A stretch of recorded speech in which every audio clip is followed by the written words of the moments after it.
My wife called me tiny at her family barbecue. I refused to be small, exposed her public humiliation, set boundaries, packed my life and left now. The smell of grilled burgers filled the backyard, and everyone was having a good time at her family's annual barbecue. I was standing by the pool, beer in hand, talking with her uncle about football when it happened. She walked up to our little circle with that mischievous grin I should have recognized as trouble. "Hey everyone, want to know why I call my husband Tiny at home?" she announced, loud enough for half the party to hear. The conversation stopped dead. Her cousins turned around. Even her grandmother looked up from her lawn chair. I felt my jaw tighten, but I kept my expression neutral. This was new territory, even for her. "It's not what you think," she continued, clearly enjoying the attention. "It's because everything he does is just so small. Tiny gestures, tiny efforts, tiny results." She gestured at me like I was some kind of exhibit. "Isn't that right, Tiny?" The laughter started rippling through the crowd. Her brother nearly choked on his drink. Her mother covered her mouth, trying to hide a smile. More than 20 people were now staring at me, waiting for my reaction. "Take last week," she went on, warming up to her audience. "I asked him to fix the leaky faucet. Know what his big solution was? He put a bowl underneath it. A tiny bowl for a tiny problem from a tiny man." More laughter. Someone actually clapped. I took a slow sip of my beer, never breaking eye contact with her. She was glowing with the attention, completely oblivious to what she had just done. This woman, who I had supported through career changes, who I had stood by during her father's illness, who I had defended countless times to my own family, was now using me as comedic material.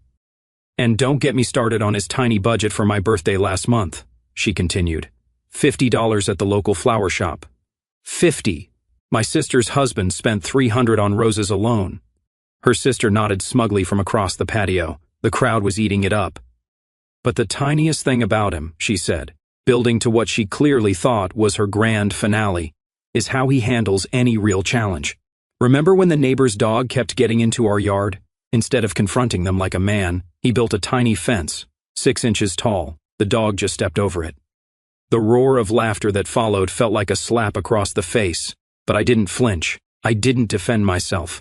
I didn't storm off like they probably expected. Instead, I smiled. A real smile. "You know what, honey?" I said, loud enough for everyone to hear.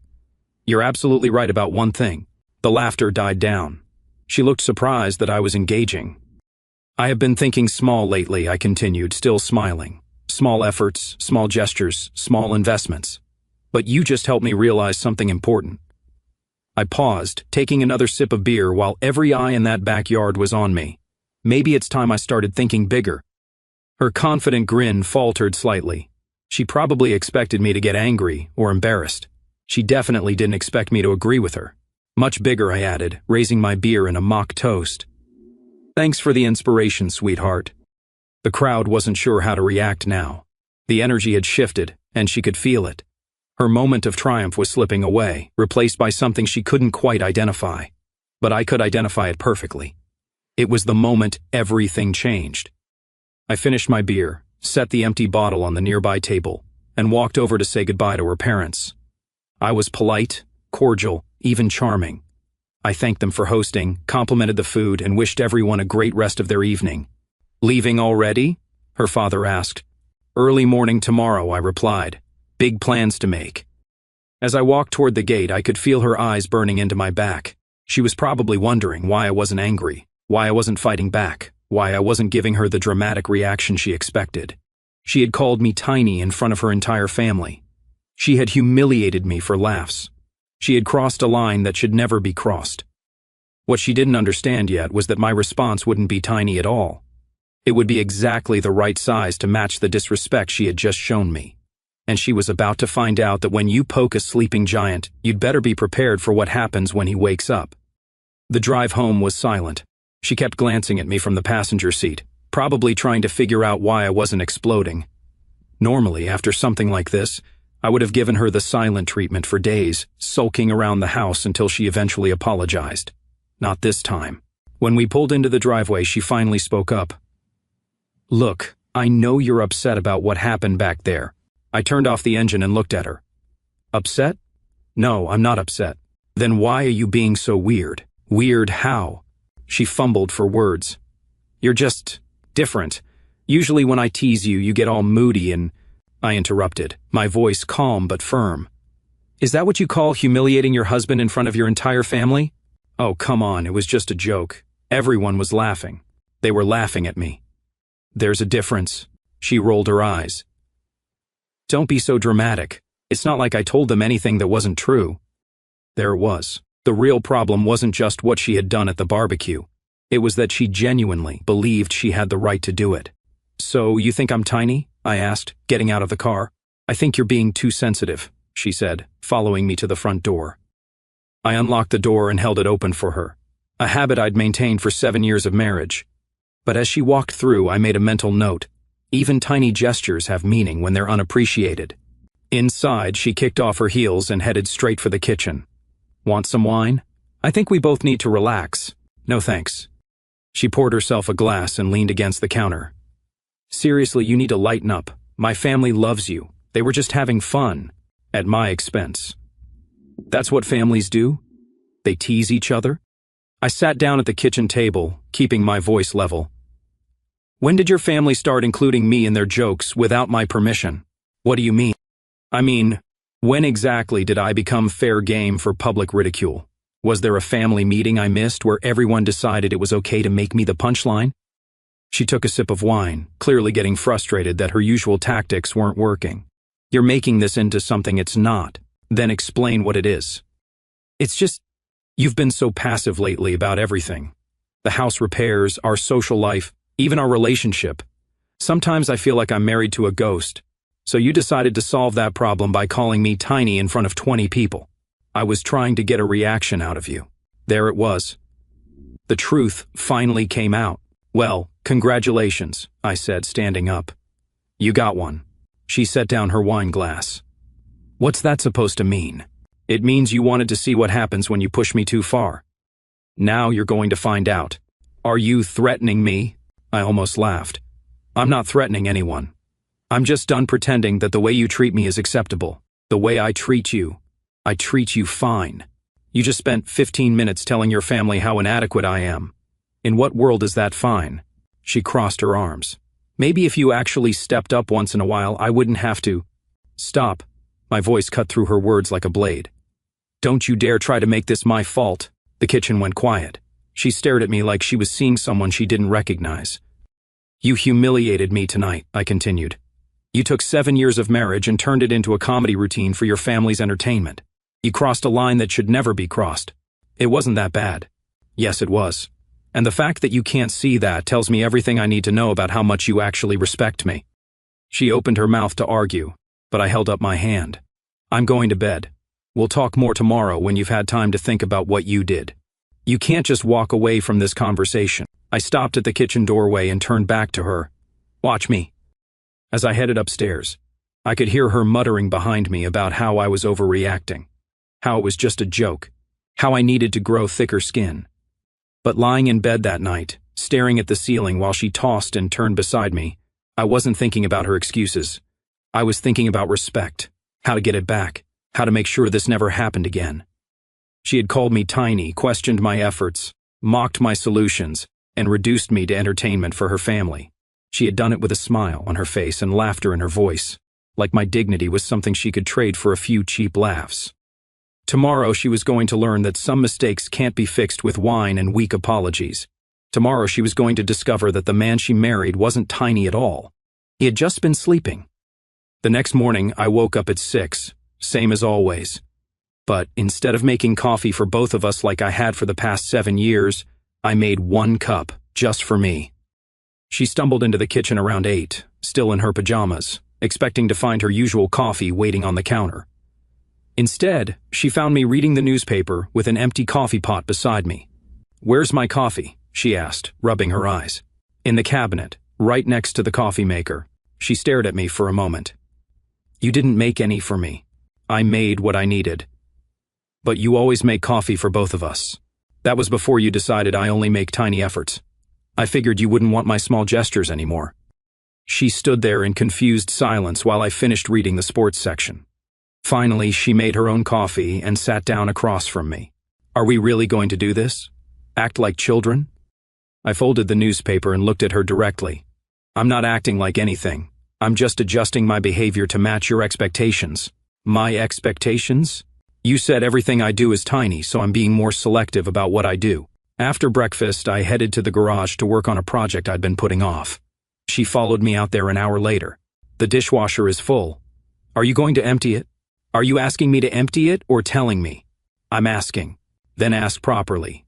Her face flushed red. Excuse me? You heard me. If you want me to do something, ask me like you would ask someone you respect, not like you're giving orders to hired help. I don't give you orders. Really? When's the last time you said please when asking me to do something around here? She opened her mouth, then closed it.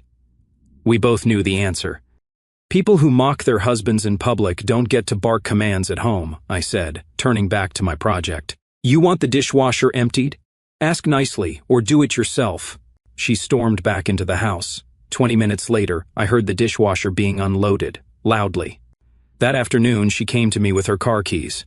I'm going shopping. I need you to pick up my dry cleaning. Can't do it today. What do you mean you can't do it? I mean, I have other plans. What plans? Plans that don't involve running errands for someone who thinks my efforts are inadequate. This is ridiculous. No, what's ridiculous is expecting me to be your personal assistant after you spent last night telling everyone how useless I am. She threw her keys on the counter. Fine, I'll get it myself. Good. Independence looks good on you. By evening, the tension in the house was thick enough to cut with a knife. She was slamming cabinet doors, sighing dramatically, and shooting me looks that could kill. During dinner, she finally exploded. How long are you going to keep this up? Keep what up? This, whatever this is. This attitude. I put down my fork and looked at her calmly. I'm not sure what you mean. I'm just following your lead. My lead? You made it clear yesterday that you don't appreciate what I do, so I'm doing less. Problem solved. That's not what I meant, and you know it. Then what did you mean when you called me tiny in front of your entire family? She was quiet for a moment. I don't know what I meant. Yes, you do. You meant exactly what you said, that I'm small, inadequate, and not worth respecting. So now I'm acting accordingly.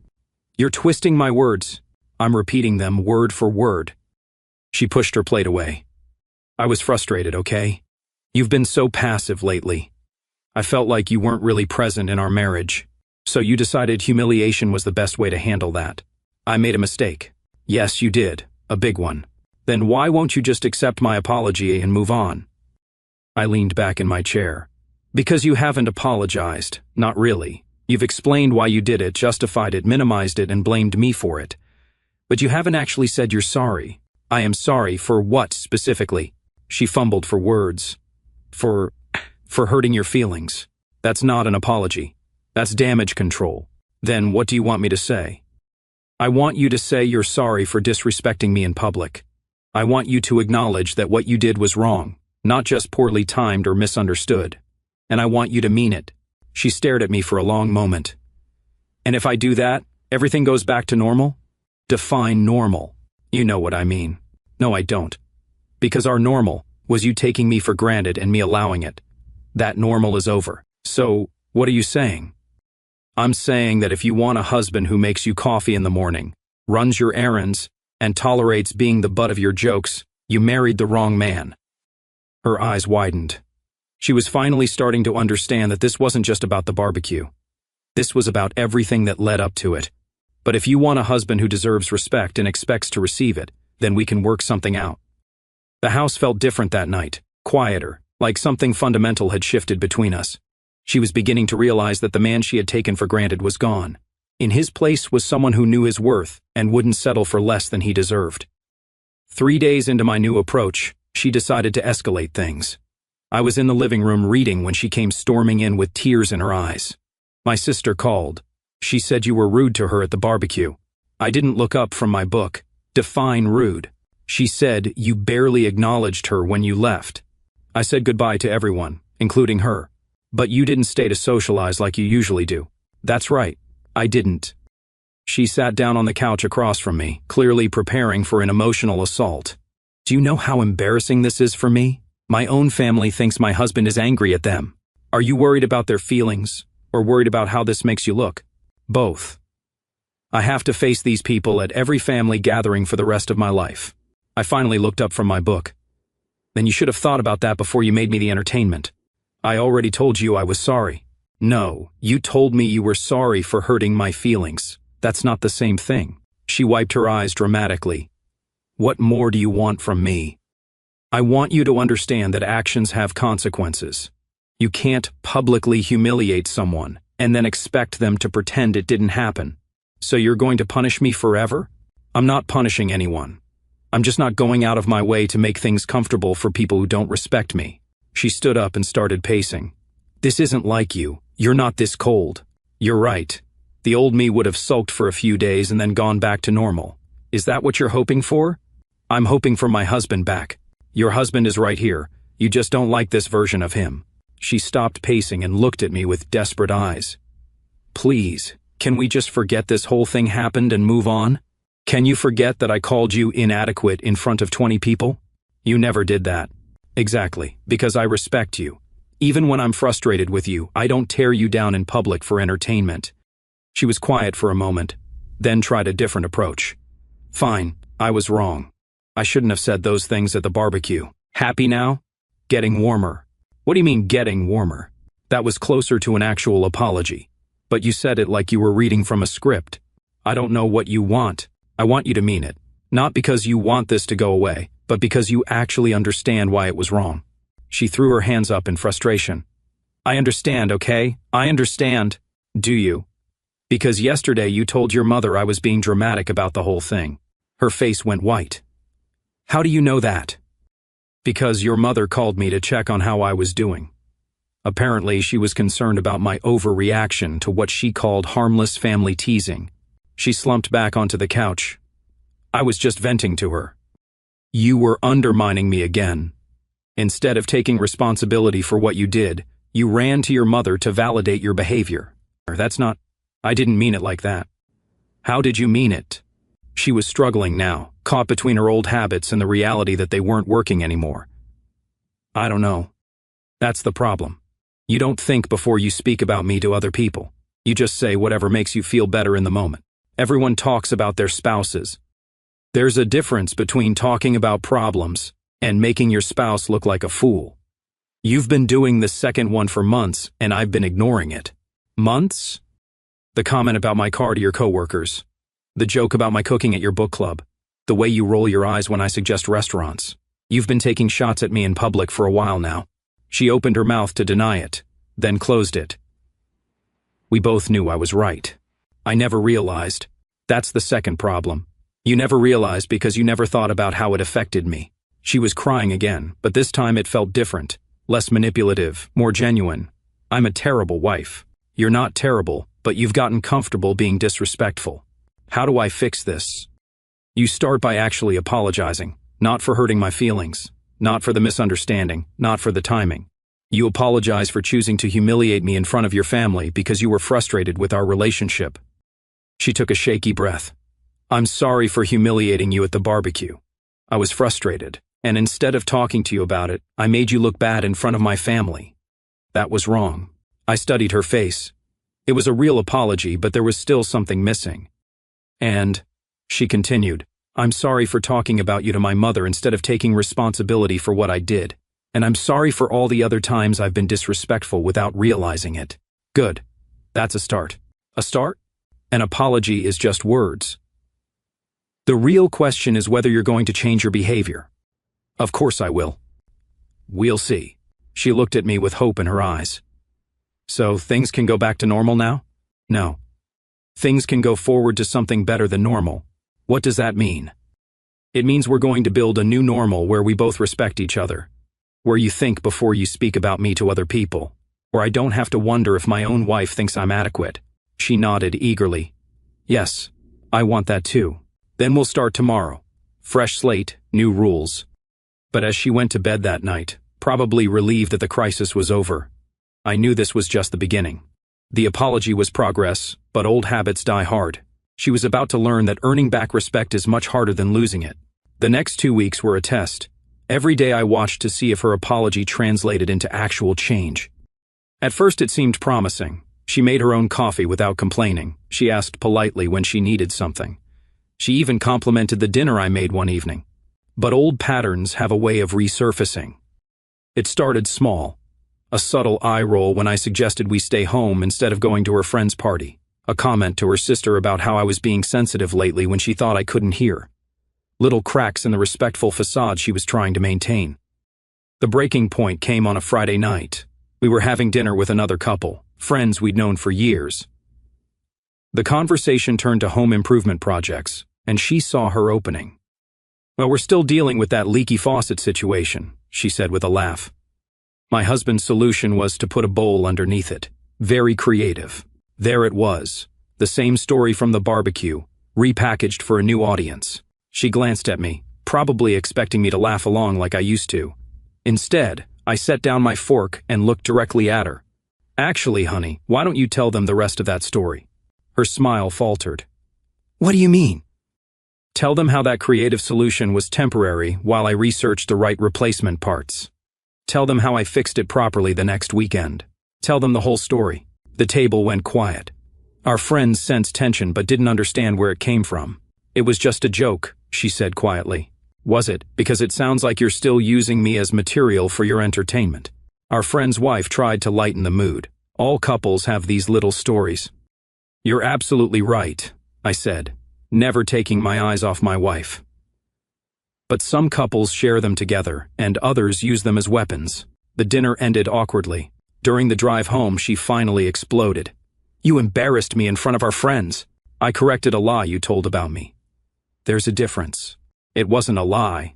You told half a story to make me look incompetent. What would you call that?" "I was just making conversation." I pulled into our driveway and turned off the engine. "No, you were falling back into old habits. 2 weeks after promising to change. One little comment doesn't mean..." "It's not about one comment. It's about what that comment represents." We sat in the car, and I could see her trying to figure out how to spin this in her favor. "You said you wanted to build something better than normal," I continued. "But the first time you're with an audience, you default to making me the punchline. That tells me everything I need to know about how serious you were about changing. That's not fair. What's not fair is having a wife who can't resist making me look small in front of other people." She was quiet for a long moment. "So what happens now?" "Now you have a choice to make." "What kind of choice?" I looked at her directly. "You can either commit to actually respecting me, or you can keep doing what you've always done. But you can't do both." "Of course I choose to respect you." "Do you?" "Because respect isn't something you turn on and off depending on your mood. It's not something you fake until people are watching. It's either there or it isn't. It's there. Then prove it." "How?" "Start by calling our friends tomorrow and telling them you were wrong about the faucet story. Tell them I actually fixed it properly, and you were unfairly making me look bad." Her face went pale. "I can't do that." "Why not?" "Because it would make me look like someone who was wrong about her husband. Like someone who apologized for being unfair. It would be humiliating." I almost laughed. "Now you know how I felt at your family barbecue, and at dinner tonight. And every other time you've used me as your comedic relief." She stared at me in silence. "Here's the thing," I continued. "I've spent 7 years making it easy for you to take me for granted. I've absorbed your criticism, laughed off your jokes, and pretended it didn't bother me when you made me look small in front of other people. I never meant..." "It doesn't matter what you meant. What matters is what you did. And what you did tonight proved that you're not ready to change. That's not true. Then make the phone call." I need time to think about it. Take all the time you need. But understand that while you're thinking, I'm done pretending this is acceptable. What does that mean? It means I'm not going to any more social events where you might be tempted to use me as entertainment. It means I'm not making myself available to be your verbal punching bag anymore. You're being extreme. I'm being consistent. You want respect to be optional based on your comfort level. I'm telling you it's not. We went inside, and she immediately disappeared into the bedroom. I could hear her on the phone, probably calling her sister or her mother, looking for someone to tell her I was being unreasonable. But sitting in the living room that night, I felt something I hadn't felt in years: peace. Not the peace of avoiding conflict, but the peace of knowing exactly where I stood and what I would and wouldn't accept. She could make that phone call and start rebuilding the trust she had shattered. Or she could keep looking for ways to justify her behavior. Either way, I was done being small in my own life. The man she married was back. He had standards. 3 days passed without the phone call. 3 days of her finding every excuse to avoid making it. She was too busy Monday, didn't want to bother them Tuesday, and by Wednesday she stopped mentioning it altogether. Instead, she tried a different approach. She cooked my favorite meal, wore the dress I liked, and acted like nothing had happened, like we could just skip past the accountability part and go straight back to normal. "I was thinking we could go to that new restaurant downtown this weekend," she said over dinner Wednesday night. "Just the two of us. Reconnect." I finished chewing before responding. "Did you call them?" Her fork paused halfway to her mouth. "Can we just move forward? I promise I'll be more careful about what I say." "That's the same promise you made 2 weeks ago. This time is different." "How?" "Because I really understand now how much it hurt you." I set down my fork and looked at her. "Understanding isn't enough anymore. Action is. Making that phone call would be so awkward. More awkward than humiliating your husband in public?" She was quiet for a moment. "Why is this so important to you?" "Because it proves whether you're serious about change or just serious about avoiding consequences." "I am serious." "Then make the call." She stared at her plate. "I can't." "Then we have our answer." "What does that mean?" I stood up from the table. "It means you've chosen comfort over respect. You'd rather protect your image than repair our marriage. That's not... It's just a phone call." "Exactly. It's just a phone call, and you can't make it because admitting you were wrong is more important to you than fixing what you broke." The next morning I started moving my things to the guest room. She found me there around noon, panic finally setting in. "What are you doing?" "I'm giving you space to figure out what you want." "I want our marriage." "No, you want the version of our marriage where you can disrespect me without consequences." "That marriage is over. Please don't do this." I stopped packing and turned to face her. "I gave you multiple chances. I explained what I needed. I was clear about my boundaries. You chose not to respect them. I'll make the call right now." "It's too late for that." "What do you mean it's too late?" "I mean you had 3 days to prove you were serious about change. Instead, you tried to manipulate me with cooking and pretty dresses, hoping I'd forget about accountability." She was crying now, but I felt nothing. No urge to comfort her, no desire to make this easier. "I love you," she whispered. "Love without respect is just attachment. And I'm not interested in being attached to someone who doesn't value me." "Where will you go?" "That's not your concern anymore." She grabbed my arm. "Please, I'll do anything." "You had your chance to do anything. You chose to do nothing." I finished packing and walked toward the door. She followed me, still crying, still begging. "This is over one stupid comment at dinner." I stopped and turned back one last time. "This is over 7 years of small disrespect that built up to public humiliation, followed by fake apologies and broken promises to change. Everyone makes mistakes. Yes, they do. But not everyone learns from them."